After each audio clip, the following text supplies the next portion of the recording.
But a lot of these people know that the average person views what they're doing as wrong, so they have to lie about it. That's why I mentioned this meme where, Dr. King is saying, judge people based on the content of their character, because most people agree with that. In order to instill racist, Nazi-like ideology, they have to use clever semantic games like anti-racist. Are you anti-racist? It's not enough to not be racist. You must be anti-racist. And then you ask them what anti-racism means. And you know what Ibram X. Kendi says? It means you must discriminate against people on the basis of race. I'm pretty sure Dr. King said not to do that. Oh, but they don't care. They don't actually believe him. This is the one thing that really gets these people. Whenever I'm talking to a woke person, I'll ask them, the first thing I will ask them is, do you believe in Dr. King's dream? I've actually now started hearing them say no. It's in my other book, The Myth of White Fragility, taking down Robin DiAngelo's disgraceful book. She says in there that Dr. King's dream of colorblindness is a problem. So does Kendi. They say that you can't have a colorblind society because there is so much systemic racism and institutional injustice that you have to actively be an anti-racist and be racist. So it's essentially building a new Jim Crow. All right, they want a new Jim Crow, and it's not about voting laws. It's about who gets to be the upper side now. So they want to flip things because white people were bad before. We need to now elevate black people and people of color and go ahead and make that the actual legitimate power balance. I don't think they actually care about white people. I think they just want power, and they found a path to get it. And it doesn't matter which race they trample on. That's why they ragged on Asians for so long. Interesting. Well, so I think we're a good target, because we were oppressors. They've got that. You can't take that away. There was oppression. There was slavery. There was women couldn't vote. All those things are true. Bald white guys in bad wigs wrote a bunch of crazy stuff, right? But we also fixed it. Right. And we gave those powers up. You look at how they actually claimed Asians were more privileged for a long time. And that's why I think the issue where they go after whiteness is that it's an easy way to go to someone and say, all of your problems come from someone else. Right. It's demagoguery. They accuse Trump of doing the exact same thing when Trump did to a certain degree, but not nearly as much as they do. When they say whiteness over and over again and privilege and all that stuff, they're basically just telling people the reason you failed is not your fault. It's that guy over there. It's brilliant. I saw this great meme from a leftist on Facebook. It's one of those Twitter memes where it says employees, we need better wages and healthcare because we're suffering and dying. And then it says capital, no. And then it says woke capital, no, #BLM, rainbow flag, heart. And I gotta say, I love that meme. While I certainly don't agree with their view on capitalism, at least they're starting to notice the corporatist establishment is not going to give the leftists what they want. They're just going to put a rainbow flag up and say, now you can't be mad at us. Well, and what I love most, though, is they needed an enemy. All right. And like you said, okay, it's not so much maybe they don't actually believe that white people are the problem. I think they do.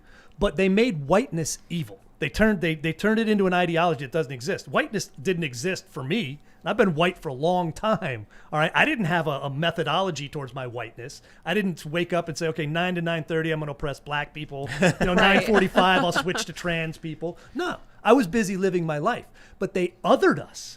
They used their own methodology, and now they've got someone to go against, and they've got they've got spoils. Because what they did is they take their identity groups, right, and they create a grievance, and they take that grievance to someone who has something they want, and they use their power, they aggregate power by delivering the spoils to their identity group. The problem is they've run into the circular firing squad problem. Yep. They can't rectify among their identity groups the problems they have, because you got black people beating up Asians, you got a lot of issues, and Jews, and you've got problems between these groups that are not just cognitive dissonance, they're ideological dissonance, and they can't rectify that. You remember what happened in the UK when the Muslims were protesting the LGBT curriculums in schools? Right.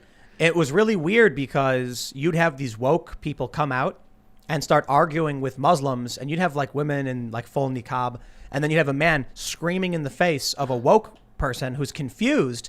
And there was one video where the guy's like, I'm here to help you. I'm on your side. I'm here to help you. And they're like, no, you're not. The Muslim guy's like, this is degeneracy and you're wrong. And I'm like, I wonder if these people who truly believe they're insane psychobabble have ever actually spoken with a religious conservative person. I don't mean a Christian. I mean, when they come out, they I had a friend who has a picture of a woman in a hijab, and it says something like hope or something, like, hope underneath it. And I'm like, it's really fascinating that you are propping up religious conservatism. And like, because Islam is substantially more traditional than even modern Christianity. It's in the United States. totalitarian if it's implemented the way the Salafists do. And that's the fun part. There's this perfect circular firing squad right there. Is you've got people who hate gays and want to hang them from cranes, arguing with a gay dude who's telling them that they're oppressed, and arguing about a curriculum that they don't want in their school. There's no way you could square that circle, and that's how we beat them, though. But that's how we beat them. The issue is, I think the circular firing squad matters to a certain degree. Right now, we've got this like school board member in California. They're demanding she resign because she said a bunch of disparaging things about Asian people. But at the time, they were allowed to do that. It was part of their ideology to disparage Asians. Now that they can't do that, they're coming for, circular firing squad. But this person said, I'm not quitting. I don't care. And how long until they just move on to the next stupid nonsense and start claiming that, who knows what the next thing's going to be? Just some ridiculous form of oppression that a minority group will have. It's like, people with long fingernails that, they just grow too long. So, they're oppressed. People who eat too much, they're oppressed. We know that. Here's where I think it might bite them. Is they invented this several generations of entitled grievance mongers, I call them, right? Who've been told that it's not your fault. It's those people's fault. Now they work at places like Google. You familiar with Timnit Gebru? No. She was the head of Google's artificial intelligence ethics team. Oh, yeah. She's a black woman. She built a team of the purple-haired freakazoid robots and all her best friends, right? They wanted to publish a paper. The problem was it went through Google's review board, and they said, first of all, the science is kind of garbage. Second of all, you're trashing our company. And third of all, this is basically just woke grievances, right? Fix it, or we're not going to let you put it out under our name. And they launched it anyhow. And then Google fired her. Yeah. Right? And all of a sudden, it's not because she violated both scientific principles, academic principles, and company policy. It's because she's black. And now she's got thousands of Google employees who are backing her play because she's been told, you're not wrong, you're just being oppressed, right? If you're black at Google, and you don't get everything you want, you have a right to demand that they meet your grievances. James Damore was an excellent example of how insane the ideology is. So you're familiar with James Damore, I imagine? Ian, are you familiar? Yeah. So for those that aren't familiar, he wrote a letter about ways to improve the workplace between men and women. And it was based on scientific research. And he was like sharing it with people. And then a bunch of feminists got really offended by it. And then he ended up losing his job. There was a lawsuit. I think they settled. The funny thing is, James Damore's document was actually based upon modern feminist theory. It said things like workplaces were designed by men for men, and that we need to change things to better suit women. According to a study, women prefer social experiences more so than like top-down and isolated work environments. If men prefer X and women prefer Y, the workplace must be some combination of the two to accommodate for women.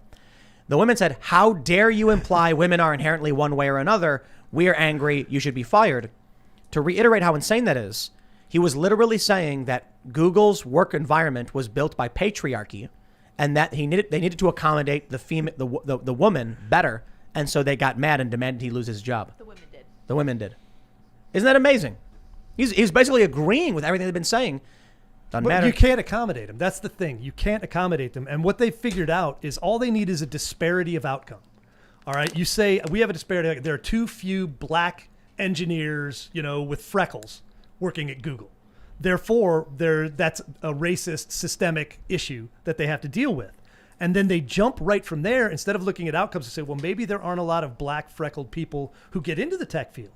Maybe that's why there aren't as many at Google. They're like, no, it's racism. Right. So they skip the step of the scientific process. It says you identify a disparate outcome, and then you look at potential causes, identify the ones that correlate the best. They jump straight from that to systemic racism. But the problem is that eliminates any look at root causes, and you can never fix it. So that's where equity comes in. Right? So one really great example of the corruption, colleges, now majority female. Okay. Many colleges, I should say, are majority female. So men are now the minority in colleges. Do we now start abolishing all of the women's programs, women's scholarships, and creating men's ones?